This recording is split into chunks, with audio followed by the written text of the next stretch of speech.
পুলিশের বাধা উপেক্ষা করে কোটা সংস্কারের দাবিতে আন্দোলনরত শিক্ষার্থীরা রাজধানীর শাহবাগ মোড়ে অবস্থান নিয়ে বিক্ষোভ করেছে। এ সময় কয়েক দফা উত্তেজনাকর পরিস্থিতি তৈরি হলেও শেষ পর্যন্ত শাহবাগে সব পক্ষেরই শান্তিপূর্ণ অবস্থান ছিল।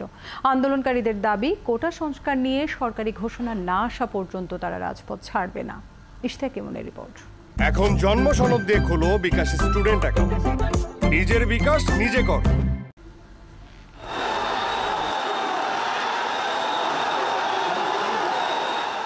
একদিকে কোটা সংস্কারের দাবিতে শাহবাগে আন্দোলনকারীদের মিছিল, অন্যদিকে পুলিশের শক্ত অবস্থান।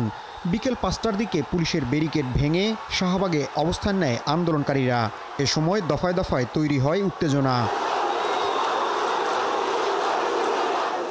অপ্রীতিকর পরিস্থিতি এড়াতে আগে থেকেই মোতায়েন রাখা হয় সাজোয়া যান। সেই যান দখলে নেয় আন্দোলনকারীরা। অনেকটা বাধ্য হয়েই পিছু হটে পুলিশ। শিক্ষার্থীদের সাথে আলোচনার পর সাজোয়া যানটি ফেরত পায় পুলিশ। বারডেম হাসপাতালের মোড়ে থাকা পুলিশকেও পিছু হাঁটতে বাধ্য করা হয়। আন্দোলনকারীদের দাবি, পুলিশ ব্যারিকেড না দিলে এমনটা হতো না। পুলিশও তখন কিন্তু আমাদের বাধা দিয়েছে। আমরা কিন্তু আমাদের শান্তিপূর্ণ যে আন্দোলন সেটা কিন্তু আমরা চালিয়ে যেতে চেয়েছি, কিন্তু পুলিশ আমাদেরকে সেটা করতে দেয় নাই। এটা তাদের যৌক্তিক দাবি। এই দাবি অধিকার আদায়ের লক্ষ্যে তারা যে কোনো কিছু করতে পারে। পুলিশের ব্যারিকেড ভাঙতে গিয়ে আহত হয় কয়েকজন।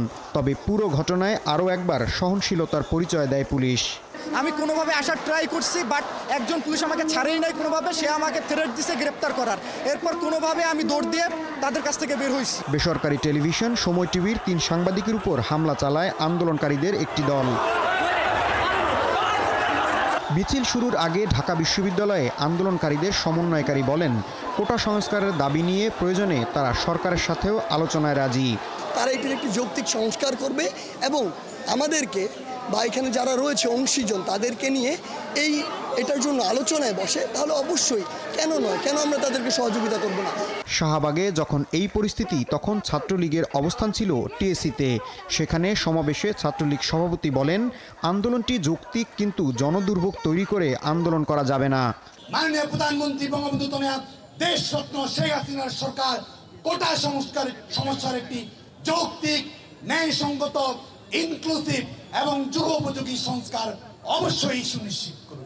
শাহবাগ মোড় বন্ধ করে সমাবেশ শুরুর পর আশেপাশের পুরো এলাকার যান চলাচল বন্ধ হয়ে যায়।